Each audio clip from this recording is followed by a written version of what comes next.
The Pebble smartwatch has been around since it received funding of over $10 million on Kickstarter in 2012. But is it still the king of smartwatches? I'm Carl Rides for giffgaff, and this is the Pebble Smartwatch Review. The original Pebble has a curved design with buttons for up, down, select and back, as well as a magnetic charging connector, and comes in a variety of colours. With its e-paper display, the Pebble smartwatch looks great in direct sunlight, and areas where an LCD screen would be nearly useless. You can change out the strap for any standard 22mm band, so your options when it comes to customization are basically unlimited. But it has its limitations. For one, the screen's only black and white, and the only colour coming from its blue backlight, which can be activated by pressing any button or flicking your wrist. And it can't reply to any messages or search for anything, as it doesn't have a speaker or microphone, unlike the upcoming Apple Watch or the Android Wear watches.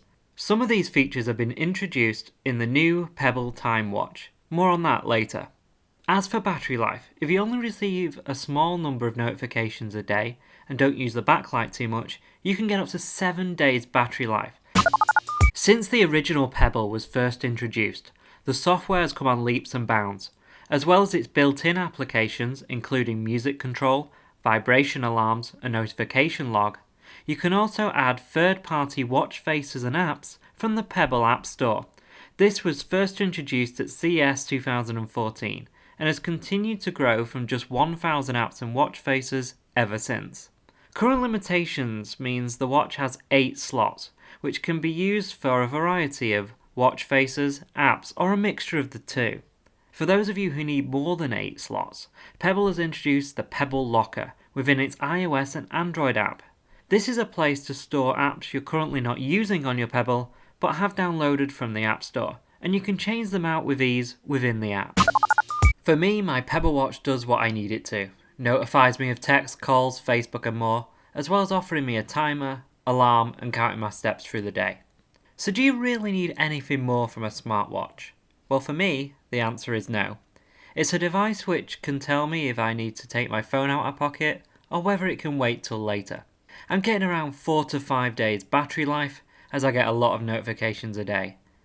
Actually, having a smartwatch can really make it so you're a bit more picky about what apps you let send you notifications, especially on iOS, where all system notifications go to the Pebble Watch, whereas on Android it goes through a Pebble app, which there you can decide which apps send notifications to the Pebble.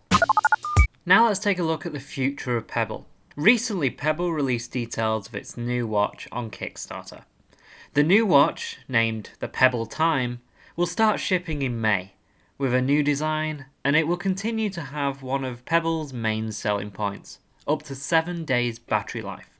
It will also include an e-paper colour display, with a microphone for responding to notifications, and a new timeline-based operating system, which Pebble's CEO says they are working hard to bring to the original Pebble and the Pebble Steel. As for pricing, it sits between the original and the Steel Pebble, at around £129, but with discounts on Kickstarter's early bird system. But what about today? Is the Pebble still the best smartwatch on the market? It really depends on who you are. If your main priorities, like me, are just getting notifications, getting great battery life, and having money still left in your wallet, then Pebble is still the best option. However, if you must have the latest and greatest technology and something more tuned to the OS you have on your phone, and can charge your watch every night and have the cash, then something like an Android Wear smartwatch or the Apple Watch might be a better option for you. You have to ask yourself, do I really need a smaller LCD screen that mimics my phone or my wrist? Or do I just need something I can glance at to see what's going on and get back to my day? It's a question only you can answer. I've been Carl Rides for giffgaff, and I'll see you next time.